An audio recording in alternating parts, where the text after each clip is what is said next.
Bismillahirrahmanirrahim. Assalamualaikum warahmatullahi wabarakatuh. Alhamdulillah, wassalatu wassalamu ala rasulillah wa ala alihi wa sahbihi wa mawalah.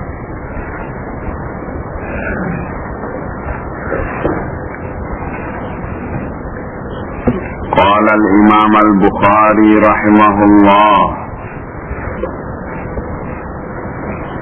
babu qaulillahi ta'ala wattakhidhu min maqami Ibrahim musalla.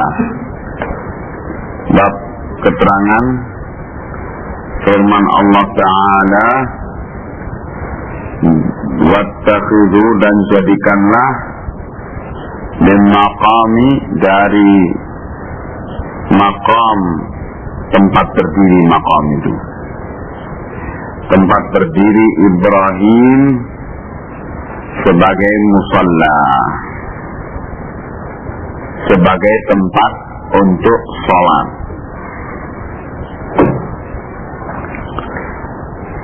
An Ibni Umar radhiyallahu anhuma, dari Ibnu Umar yang Allah telah meridai beliau dan bapak beliau, annahu su'ila an rajulin,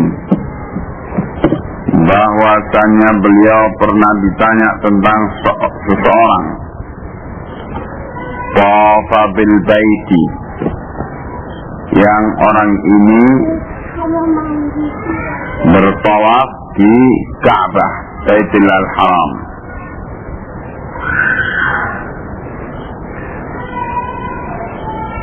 Lil umrati, tawaf untuk umrah. Walam yatuf baina Safa wal Marwata, dan dalam keadaan belum bertawaf, artinya belum berkeliling. Tawaf itu maknanya keliling. Safa Marwah, sa'i, dinamakan juga tawaf,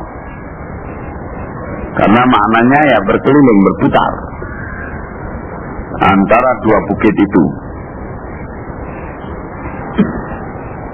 Jadi bahwa bahwa Ibnu Umar ditanyai tentang seorang pria yang tawaf di Ka'bah untuk umrah, tetapi belum tawaf di Safa Marwah. Ayat timra'atahu, apakah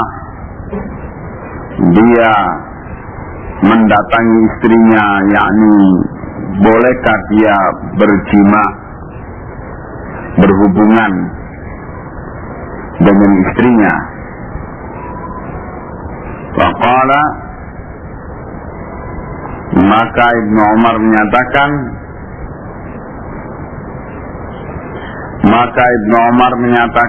qadiman Nabi sallallahu alaihi wasallam, Nabi datang. Fatafa bil baiti sab'an, kemudian tawaf di Ka'bah. Al-Bait di situ ialah Baitullah al-Muharram, Ka'bah yang sab'an, 7 kali putaran. Wa shalla khalfal maqami raka'atain, dan kemudian setelah tawaf beliau sholat di belakang maqam Ibrahim 2 rakaat. Wa tafa baina Safa wal Marwati, dan beliau juga tawaf, artinya sa'i, di antara Safa dan Marwah. Wa qad kana lakum fi Rasulillahi uswatun hasanatun, dan sungguh bagi kalian pada diri Rasulullah ada teladan yang baik. Ini maksudnya apa? Maksudnya dalam rangkaian manasik haji itu datang orang kepada Ibnu Umar tanya, bagaimana, apakah boleh orang yang sudah tahallul di Mina untuk setelah dia melempar jumroh dan menyembelih korban, dia tahallul di Mina. Dalam ketentuan manasik haji, orang yang baru tahallul di Mina, mencukur rambut di Mina, itu namanya tahallul sughra, yaitu tahallul hanya boleh memakai pakaian. Allah ya, ayo pulang. Kalau ganggu situ nggak boleh. Pulang sana. Allah ya, tidak. Jadi kalau tahallul di Mina itu namanya tahallul sughra, hanya sebatas boleh berpakaian yang melepas kain ihram, tapi masih belum boleh berjima dengan istri. Ya. Nah, maka ditanyakan kepada Ibnu Umar, nah, bagaimana tentang orang yang tawaful setelah tahallul itu tawaful ifadah, apakah setelah setelah tawaf di Ka'bah itu dan belum Safa Marwah, bolehkah seseorang terus menjimai istrinya? Ketentuannya setelah tahallul di Mina, untuk hari itu juga harus dia segera tawaful ifadah di Ka'bah supaya menyudahi tahallul kubra. Sebab kalau hari itu juga tanggal 10 Dzulhijjah itu tidak tawaf ifadah, maka ketentuannya harus memakai kembali kain ihramnya. Bila sampai tenggelam matahari tidak tawaf. Ya, jadi setelah tahallul di Mina, mencukur rambut, ya, terus melepas pakaian ihramnya dan pakai pakaian biasa, berangkat ke Ka'bah, tawaf ifadah. Nah, apakah setelah tawaf ifadah tanpa sa'i Safa Marwah sudah dianggap tahallul kubra sehingga boleh menjimai istrinya? Pertanyaan kepada Ibnu Umar.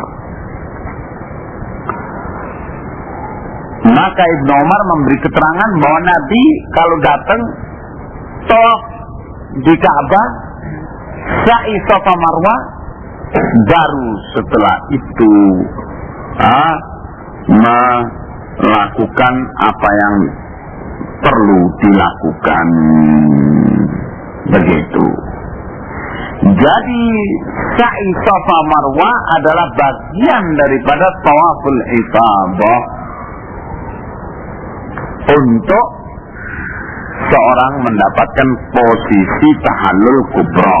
Ini tentang tawaful ifadah, disertai dengan apa?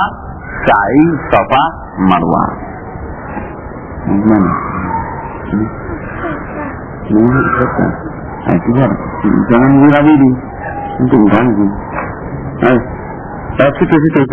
Situ, Allah ya. Kemudian ditanyakan di sini umrah. Rangkaian umrah itu ialah orang masuk ke miqat pakai pakaian ihram. Ya. Setelah itu bertalbiyah labbaik Allahumma umratan, kemudian labbaik Allahumma labbaik innal hamda wan ni'mata laka wal mulk la syarika lak, terus sampai masuk ke ke Masjidil Haram, terus langsung tawaf di Ka'bah 7 kali. Setelah itu sholat di maqam Ibrahim. Jadi maqam Ibrahim posisinya di hadapan orang yang sholat itu yang menghadap Ka'bah, ya, bukan di belakangi. Maqam Ibrahim menghadap Ka'bah terus maqam Ibrahim di belakangi, ya, tetapi sholatnya di belakang maqam Ibrahim sehingga menghadap maqam Ibrahim dan Ka'bah. Begitu. Maqam Ibrahim itu ini Ka'bah, ini maqam Ibrahim. Di sini tempat orang tawaf keliling terus begitu. Tapi kalau orang sholat di sini di tengah-tengah antara maqam Ibrahim dengan Ka'bah itu berarti membelakangi maqam Ibrahim, ya, menghadap Ka'bah. Tapi kalau sholat di belakang maqam Ibrahim itu menghadap maqam Ibrahim dan Ka'bah. Maqam itu hati-hati jangan dimaknakan kuburan. Itu bahasa Indonesia makam itu. Ini kuburan maknanya. Allah yahdika Miqdad. Ada apa? Mau kemana kalau ngawiri gitu? Gak boleh gitu. Ayo, duduk yang pinter, ya. Gitu. Nah, jadi kalau sholat di belakang maqam Ibrahim berarti menghadap maqam dan Ka'bah.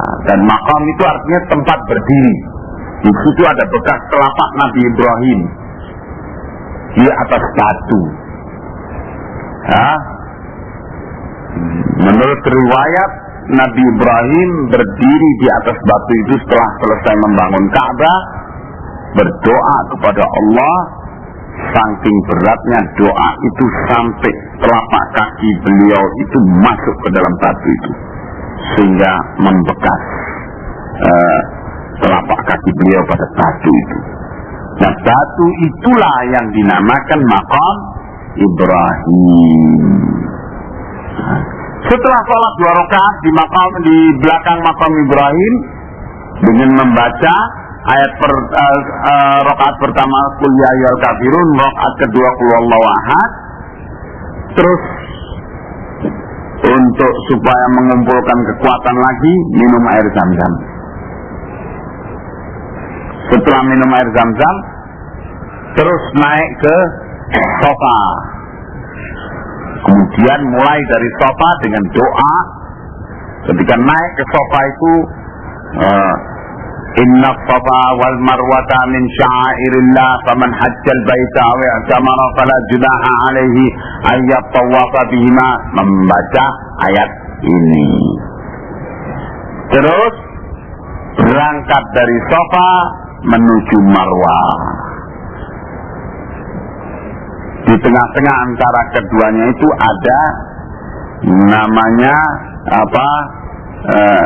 Syi'ib atau lembah yang posisinya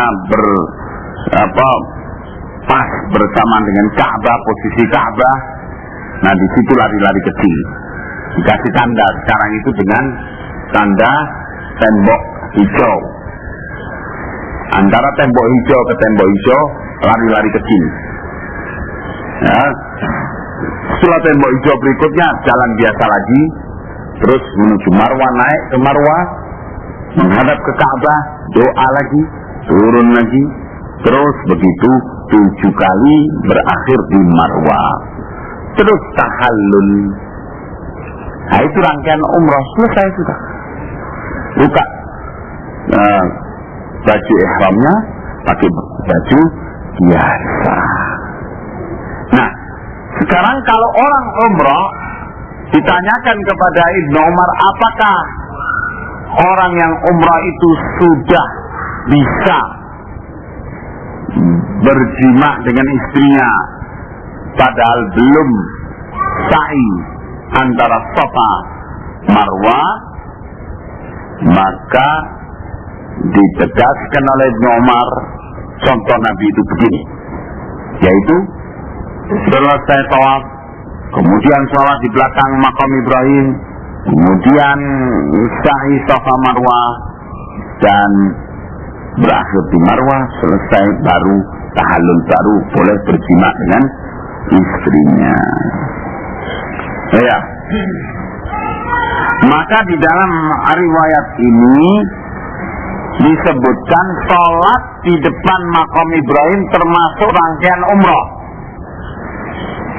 termasuk juga rangkaian tawaful ifadah yang terletak antara tawaf dengan sa'i.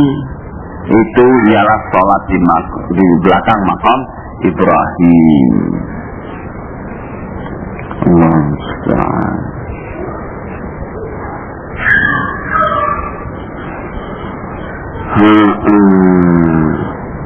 An Ibn Abbas radhiyallahu anhuma qala, dari Ibn Abbas yang Allah telah meridai beliau dan bapak beliau, bahwa beliau menyatakan, lamma dakhala an-nabiy sallallahu alaihi wasallam al-baita, ketika Nabi memasuki al-bait, yaitu memasuki Ka'bah, Nabi masuk ke dalam Ka'bah, da'a fi nawahihi kulliha, Nabi berdoa pada setiap sisi Ka'bah itu. Kita masuk ke Ka'bah, kita tahu Ka'bah itu 4 sisinya, ya. Setiap sisi Nabi berdoa menghadap ke tembok. Nah, ke barat, ke timur, utara, selatan, semua sisi. Nabi berdoa, ya, dan hatta kharaja walam yusalli, dan beliau tidak sholat hatta kharaja minhu, sampai keluar dari Ka'bah tersebut. Jadi tidak sholat di dalam Ka'bah itu. Falamma kharaja raka'a raka'ataini, maka ketika Nabi keluar daripadanya, beliau sholat 2 rakaat fi qibalil Ka'bah, fi qibalil Ka'bati, dalam keadaan menghadap Ka'bah. Wa qala hadhil qiblatu, dan Nabi menyatakan sambil menunjuk ke Ka'bah, inilah kiblat. Ya.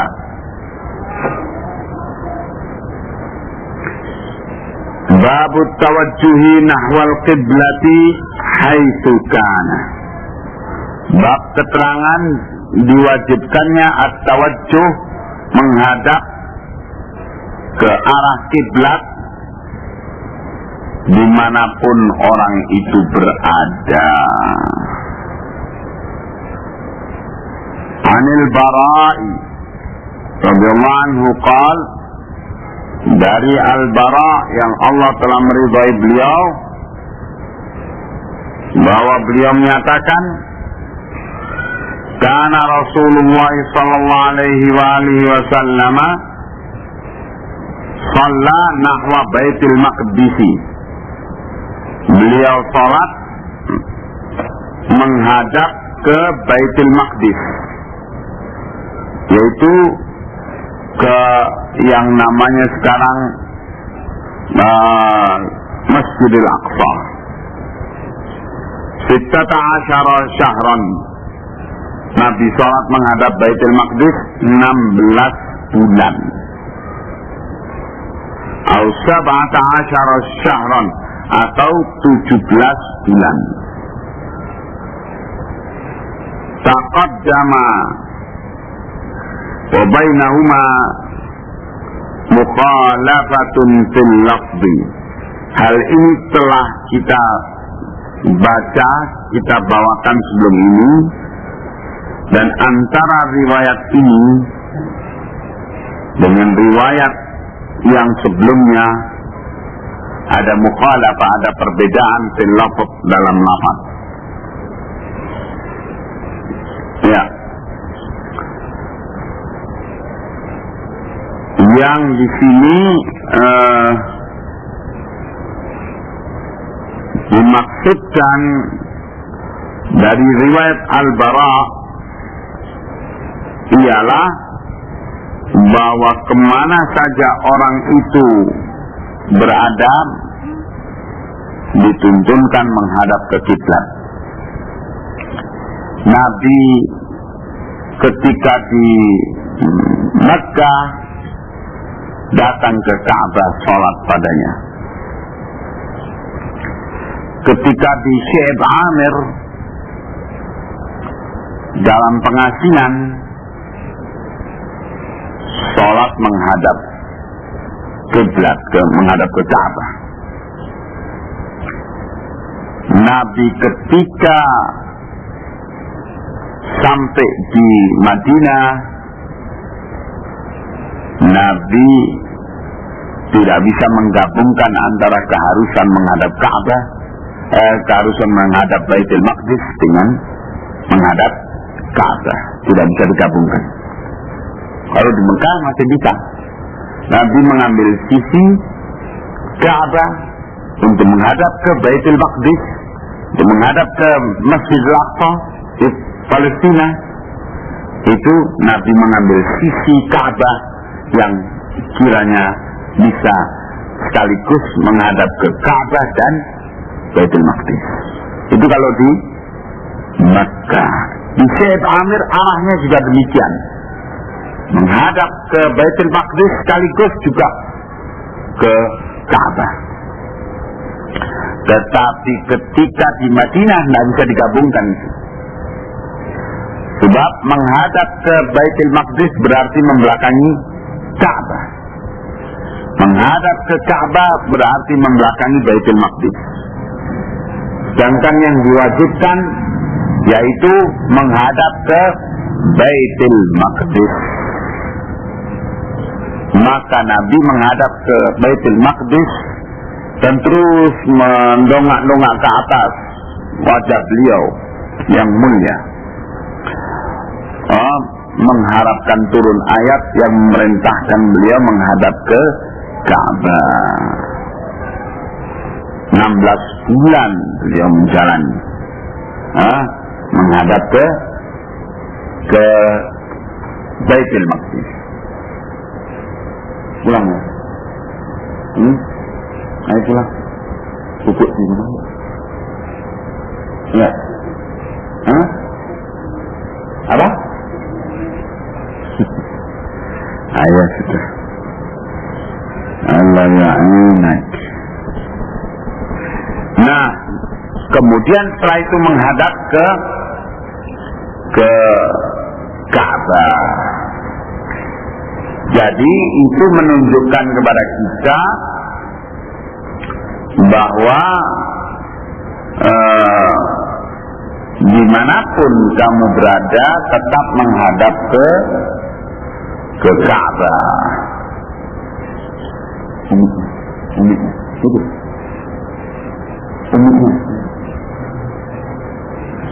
Ya.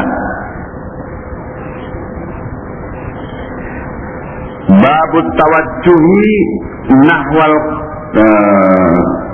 masuk dalam bab ini satu hadis lagi. An Abdullah bin Mas'ud radhiyallahu anhu qala dari Abdullah bin Mas'ud yang Allah telah meridai beliau. Beliau menyatakan sallan Nabi sallallahu alaihi wasallam, bahwa Nabi salat. Qala Ibrahim Ar-Rawi, berkata Ibrahim si perawi di sini, yaitu Ibrahim At-Tamimi, an Alqamata, dari Alqamah, Ar-Rawi an Ibn Mas'ud. Ibrahim yang meriwayatkan dari Alqamah, Alqamah meriwayatkan dari Ibn Mas'ud. La adri zada au naqasa, kata Ibn Mas'ud, aku tidak tahu apakah bertambah atau berkurang. Falamma sallama qila lahu, ya Rasulullah, ahadatha fi salati syai'un, apakah terjadi ketentuan baru dalam sholat, sesuatu yang baru dalam sholat? Qala wa madzaka, Nabi bertanya, apa itu ketentuan baru tersebut? Qalu sallaita kada wa kada, engkau sholat demikian dan demikian. Fatana rijlaihi wastaqbala al-qiblata wa sajada sajdataini thumma sallama. Ketika diberitahu demikian, maka Nabi segera menegakkan kedua kakinya dalam posisi duduk at-tahiyat, kemudian menghadap kiblat, kemudian sujud dengan dua sujud, kemudian salam. Sujud sahwi. Sujud sahwi. Falamma aqbala alaina biwajhihi, maka ketika Nabi menghadap kepada kami dengan wajah beliau, qala innahu law hadatha fi sholati syai'un lanabba'tukum bihi. Kata Nabi, seandainya ada ketentuan baru dalam perkara sholat, niscaya aku lanabba'tukum, niscaya aku akan beritahukan kepada kalian tentang ketentuan baru tersebut. Walakin innama ana basyarun, akan tetapi aku hanyalah seorang manusia, mitlukum, seperti kalian. Ansa kama tansawna, aku lupa sebagaimana kalian juga lupa. Fa idza nasitu fadzakiruni, kalau aku lupa maka ingatkan aku. Wa idza syakka, dan apabila syakka ahadukum fi salatihi, apabila salah seorang dari kalian ragu dalam salatnya, falyataharra shawaba, maka hendaknya yataharra, memilih mana yang benar. Syakka, ragu apakah sholat 2 rakaat atau 3 rakaat, maka mantapkan dari 2 rakaat itu, falyutimma alaihi, kemudian sempurnakan sisanya. Tsumma yusallimu, kemudian salam. Tsumma yasjud sajdatain, kemudian sujud 2 kali sujud. Ini namanya sujud sahwi. Ya, sujud karena lupa.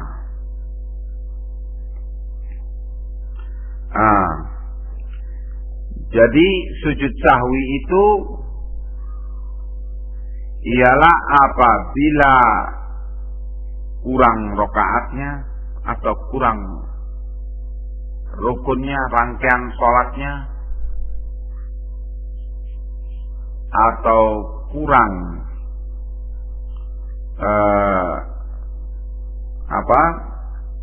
kewajiban-kewajiban sholat.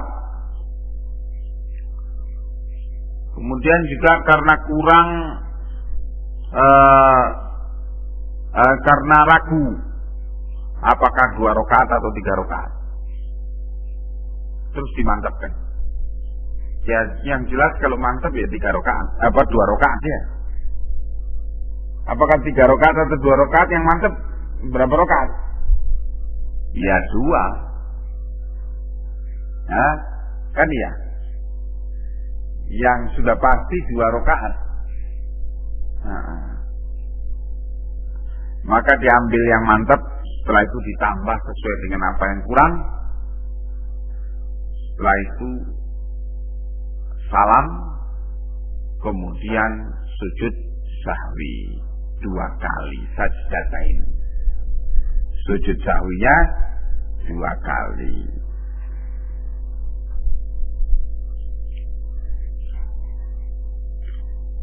An Umar radhiyallahu anhu qal, dari Umar yang Allah telah meridai beliau, bahwa beliau menyatakan, waqaftu rabbi fi salatin, aku telah aku berdiri untuk Tuhanku dalam 3 tempat.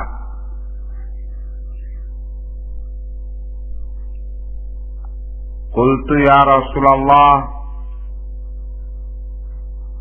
maka aku katakan, wahai Rasulullah, law ittakhadna min maqami Ibrahim musalla,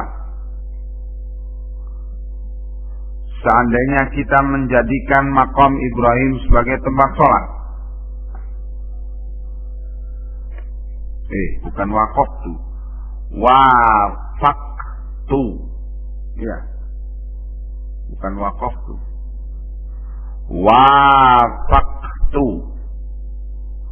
Aku telah mencocoki, bukan waqaftu. Wafaqtu, aku telah mencocoki Rabbi, Tuhanku, fi salatin, di 3 tempat. Nah, maksudnya mencocoki apa? Umar mempunyai ide, terus turun ayat sejenak setelah Umar menyatakan idenya itu, membenarkan idenya Umar, begitu.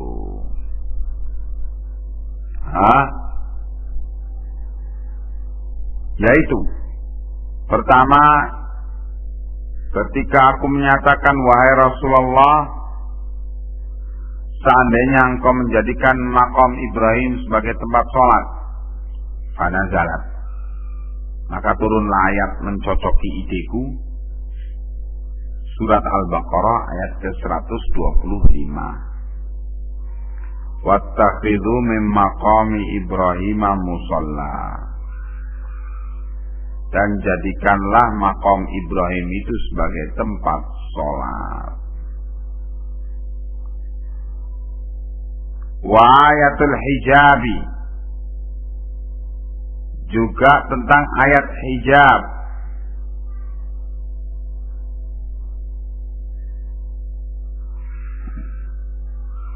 Qultu, aku katakan, ya Rasulullah, lau amarta nisa'aka, seandainya engkau perintahkan istri-istrimu, ayah tajibna, untuk berhijab.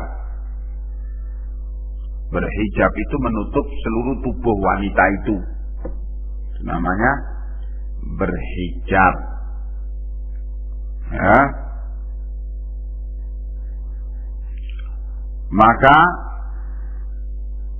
aku mengusulkan kepada beliau, ya Rasulullah, seandainya wanita istri-istrimu itu memakai hijab, juga hijab itu tabir antara lelaki dan perempuan. Jadi kalau lelaki berbincang-bincang dengan perempuan di balik hijab. Umar cemburu melihat istri-istri Nabi berbincang-bincang dengan lelaki. Cemburu sehingga Umar mengusulkan kepada Nabi untuk supaya memerintahkan istri-istrinya pakai hijab. Lau amartan nisa'aka ayah tajibna, seandainya engkau memerintahkan istri-istrimu untuk pakai hijab, fa innahu yukallimuhunnal barru wal fajiru, karena yang berbicara dengan istri-istrimu itu pria-pria yang baik, al-barru yang baik, wal fajiru dan pria-pria yang jelek. Fanazalat ayatul hijabi, maka turunlah ayat hijab. Ini yang kedua. Ya. Yaitu ayat hijab di sini surat Al-Ahzab ayat 59 dan surat An-Nur ayat ke-20 berapa itu?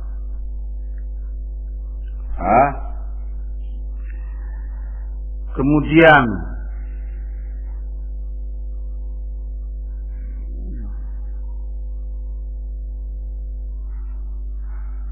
kata Umar, wajtama'a nisa'un Nabi sallallahu alaihi wasallam fil ghairah alaih. Dan yang ketiga, peristiwa ketiga, para istri-istri Nabi bersepakat untuk al-ghirah alaih, membikin pemboikotan kepada beliau, marah kepada beliau.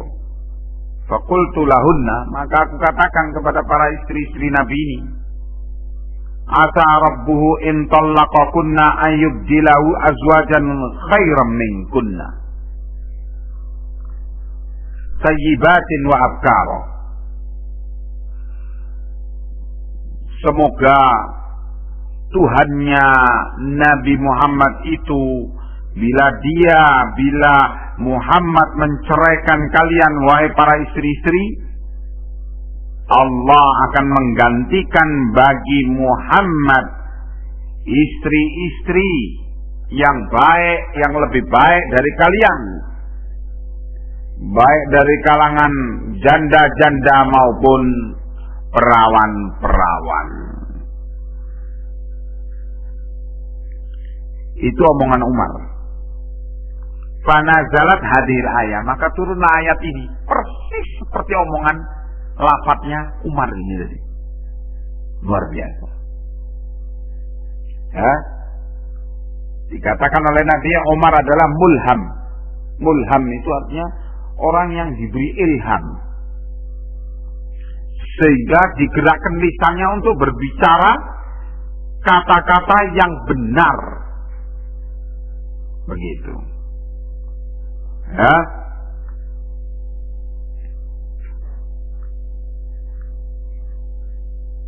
Nah, dari ayat-ayat ini,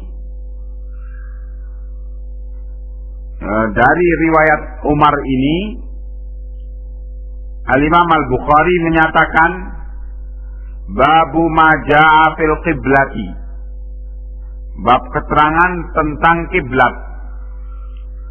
Wa man lam yaral i'adata 'ala man saha, dan keterangan tentang pendapat yang tidak berpandangan tentang,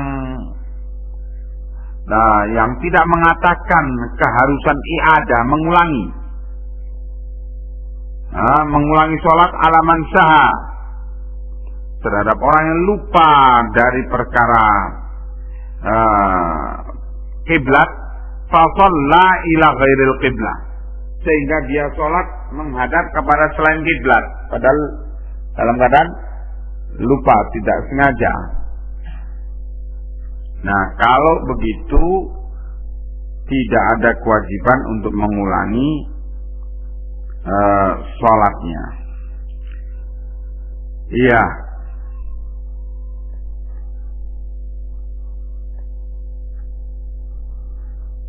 Tidak diketahui, tidak dimengerti kenapa Imam Al-Bukhari meletakkan hadis tentang Umar ini di bab yang demikian. Wallahu a'lam. Karena hadisnya, riwayatnya tidak menunjukkan apa yang dikatakan oleh Imam Al-Bukhari dalam bab ini. Selanjutnya, babu hakil buzaqi bil yaddi minal masjid.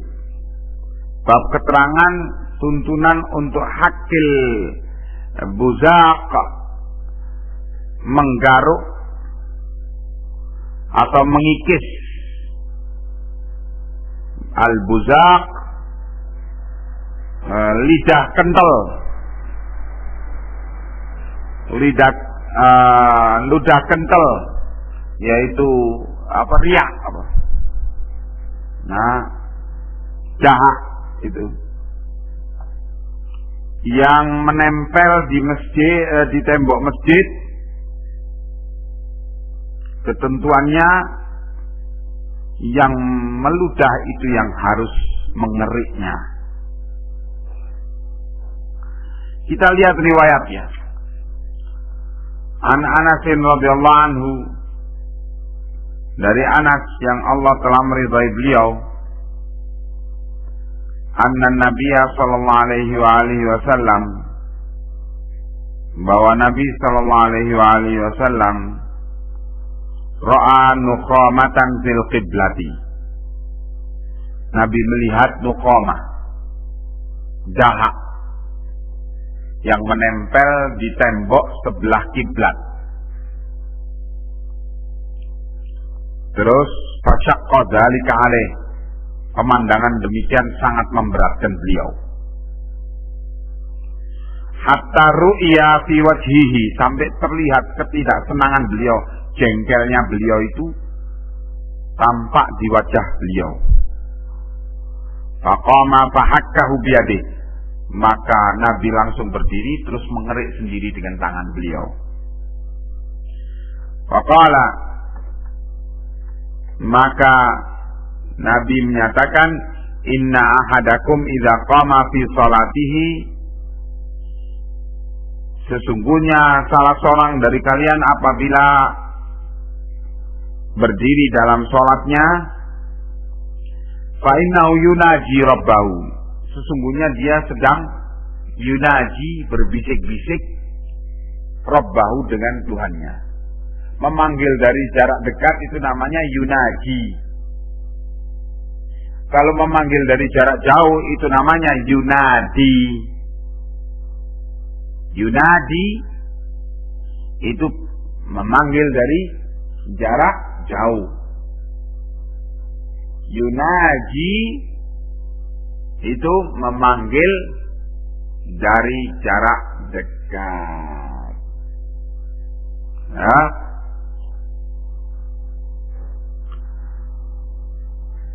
Karena dia sesungguhnya di dalam sholatnya itu sedang berbisik-bisik dengan Tuhannya. Wa inna rabbahu bainahu wa bainal qiblah, dan sesungguhnya Tuhannya itu ialah antara dia dengan kiblat. Ya. Fala yabzuqanna ahadukum qibala qiblatih, maka janganlah salah seorang dari kalian meludah ke arah kiblat. Walakin, akan tetapi kalau mau meludah, an yasarihi, hendaknya ke sebelah kirinya. au tahta qadamihi atau meludah ke bawah, di bawah telapak kakinya. Tsumma akhadha tarafa ridaihi fabasaqa fihi. Kemudian Nabi mengambil ujung rida, ujung selendang beliau, kemudian meludah padanya, sehingga menempelnya ke kain itu. Tsumma radda ba'dahu ala ba'din, kemudian sebagian ujung ditempelkan pada sebagian yang lainnya, digosok-gosok. Faqala au yaf'alu hakadha, atau kalau tidak demikian, tidak meludah ke kiri, tidak meludah ke bawah, ya meludah ke kainnya terus ditutup begitu sehingga ludah itu meresap pada kain tersebut. Atau cara lain apa? Ambil tisu. Jadi kalau sholat membawa tisu. Kalau dia harus mengeluarkan dahak, ambil tisu dari kantongnya, mengeluarkan dahak itu di dalam tisu, terus menutup tisu itu dan meletakkan kembali di kantongnya. Nanti kalau sudah keluar dari masjid dibuang. Itu ya, dituntunkan dalam keadaan sholat. An Abi Hurairah, dari Abi Hurairah wa Abi Sa'id radhiyallahu anhuma, dan dari Abi Sa'id yang Allah telah meridhai beliau dan bapak beliau, hadisun nuqamati, tentang hadis masalah an-nuqamah, yaitu dahak. Wa fihi ziyadatun wala an yaminih, dan di dalam hadis ini ada tambahan dari sebelumnya. Ya, kalau sebelumnya Nabi menyatakan fala yabzuqanna ahadukum qibala qiblati walakin an yasarihi au tahta qadamihi, terus ada kalimat wala an yaminihi, dan jangan meludah ke sebelah kanan. Ada kalimat dan jangan meludah ke sebelah kanan, ada kalimat tambahan itu. Wala an yaminihi, ada tambahan itu. Dan tidak boleh meludah ke sebelah kanan. Jadi berarti tambah. Tidak boleh ke depan, tidak boleh ke kanan, tetapi yang dituntunkan apa? Ke kiri atau ke bawah, ke telapak kakinya. Begitu.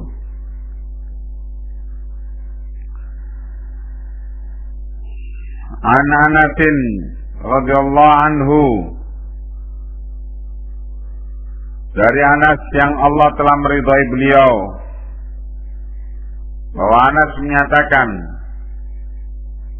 qala Rasulullah sallallahu alaihi wa alihi wasallam, bahwa Rasulullah sallallahu alaihi wa alihi wasallam bersabda,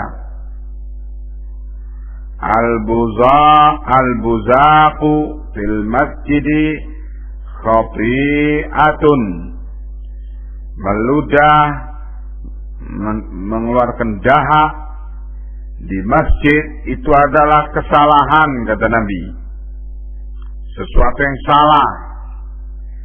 Wa kafaratuha dafnuha, dan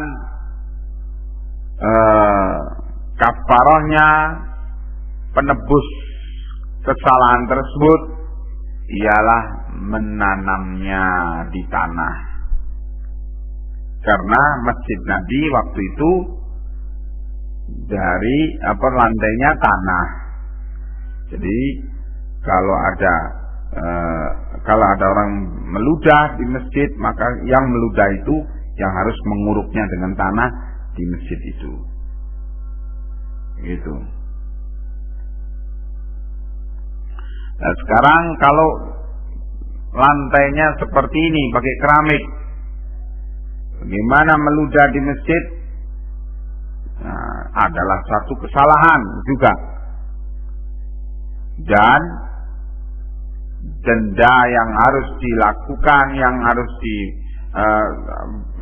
perbuat sebagai tebusannya, si pelaku itu yang harus membersihkannya, ngepelnya, atau mengambil kain atau tisu untuk membersihkannya.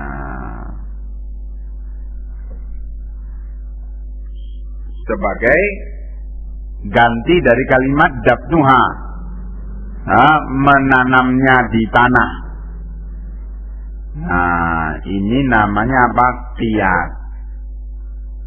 Mengkiaskan hukum yang dari Nabi mengharuskan untuk menanam di tanah masjid ketika meludah padanya, dikiaskan dengan kondisi seperti ini, ya, maka ialah maknanya dibersihkan. An Abi Hurairah radhiyallahu anhu anna Rasulullah sallallahu alaihi wa alihi wasallam qala, dari Abi Hurairah yang Allah telah meridai beliau, bahwasanya Rasulullah sallallahu alaihi wasallam bersabda, hal tarawna qiblati hahuna, tidakkah engkau melihat kiblatku itu ke sebelah ini, ditunjukkan sebelah ke arah Ka'bah. Wallahi ma yakhfa alayya khushu'ukum, demi Allah tidaklah tersembunyi atasku kekhusyuan kalian, wala ruku'ukum, dan tidak pula tersembunyi rukuknya kalian. Inilah arakum min wara'i dhahri, sesungguhnya sungguh aku melihat kalian dari belakang punggungku. Nabi kan menghadap kiblat kalau sholat sebagai imam, ya. Makmumnya juga menghadap kiblat. Kalau kita tidak tahu apa yang dilakukan oleh makmum di belakang kita itu, ya kan? Karena kita tidak bisa melihat ke belakang. Ya. Sedangkan Nabi diberi oleh Allah kemampuan untuk melihat yang di belakang. Khusyuknya mereka bagaimana, rukuknya mereka bagaimana, sujudnya mereka bagaimana. Karena Nabi diberi kemampuan melihat ke belakang. Terhadap riwayat ini Al-Imam Al-Bukhari rahimahullah menyatakan, babu idhatil imami an-nasa fi itmamis salati wa dzikris salah. Bab keterangan nasihat imam kepada sekalian manusia untuk menyempurnakan salat dan dalam menyebutkan tentang salat. Nabi menasihati para sahabatnya untuk menunaikan salat dengan sebaik-baiknya. Semestinya imam memberikan nasihat pada umat. Nah, kedudukan Nabi sebagai imam, Nabi sebagai Rasul, ya. Nabi juga sebagai imam rawatib di Masjid Nabawi. Ya, imam rawatib itu artinya imam tetap. Nabi juga sebagai kepala negara Nabi juga sebagai guru agama yang mengajarkan agama kepada umatnya, ya. Maka kalau di zaman ini tidak ada orang yang terkumpul padanya semua kedudukan ini, ya, tentunya kedudukan imam atau yang digelari sebagai imam yaitu di sini imam masjid. Nah, karena imam masjid itu juga mempunyai kewajiban memberi nasihat kepada umat, ya imam masjid itu seharusnya idealnya ialah seorang yang pandai membaca Al-Quran, ya. Kemudian imam masjid itu adalah orang yang mempunyai ilmu agama, yang cukup dengan ilmu itu untuk membimbing umat, yang cukup dengan ilmu itu dia menjadi marja rujukan bagi umat di dalam berbagai problem-problem masyarakat yang ada di sekitar masjid itu, ya. Maka imam harus mempunyai bekal ilmu yang cukup untuk bisa dengan ilmu itu menasihati umat kepada yang terbaik.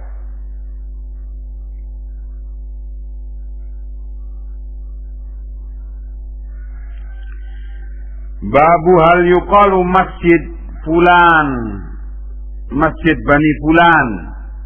Bab keterangan apakah dikatakan juga, apakah disebut juga masjid Bani Fulan. Masjid itu apakah dinisbahkan kepada keluarga tertentu, suku tertentu?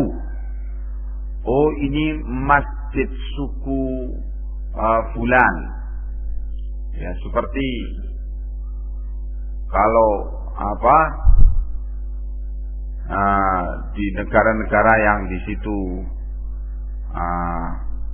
banyak suku-suku, banyak bangsa-bangsa, di situ ada nisbah, ada masjid Indonesia, ada masjid Turki, ada masjid Arab, ada masjid Cina, dan sebagainya. Apakah boleh menisbahkan penamaan masjid itu kepada suku-suku dan bangsa-bangsa? Seperti di zaman Nabi masjid Bani Fulan, suku Fulan, masjid suku Andan. Kita lihat riwayatnya an Ibnu Umar radhiyallahu anhuma, dari Ibnu Umar yang Allah telah meridhai beliau dan bapak beliau, anna Rasulullah sallallahu alaihi wasallam, bahwa Rasulullah sallallahu alaihi wasallam sabaqa bainal khailil lati udmirat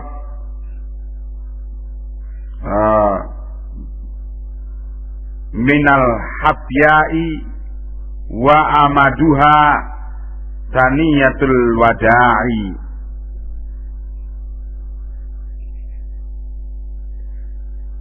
Bahwa kata Ibnu Umar bahwa Rasulullah SAW telah mendahului, sabaqa, telah menyalip di antara kuda, bainal khail, kuda yang udmirat, yang ditambatkan bainal hafya, di antara kaki-kakinya, wa amaduha saniyatul wada', dan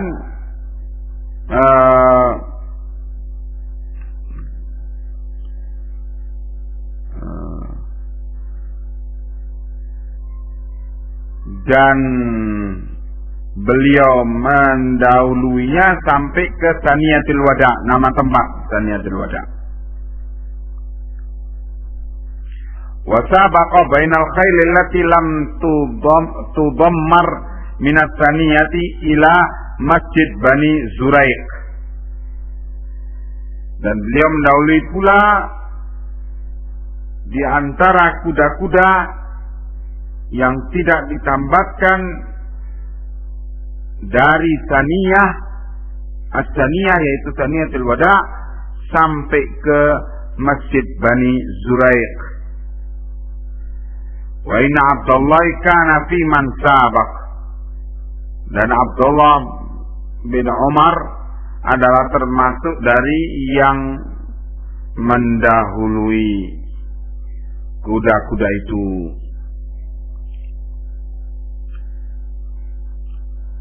Yang dipentingkan oleh Al-Imam Al-Bukhari di sini ada nama Masjid Bani Zuraiq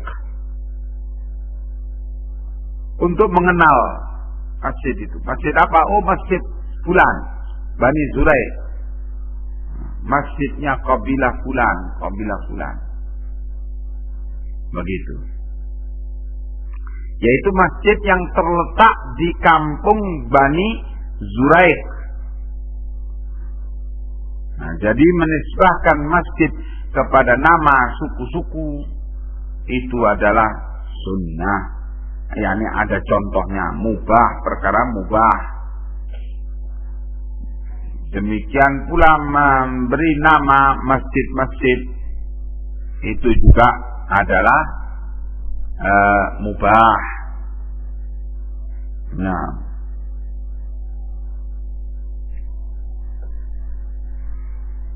barakallahu fikum ila huna ya ikhwan.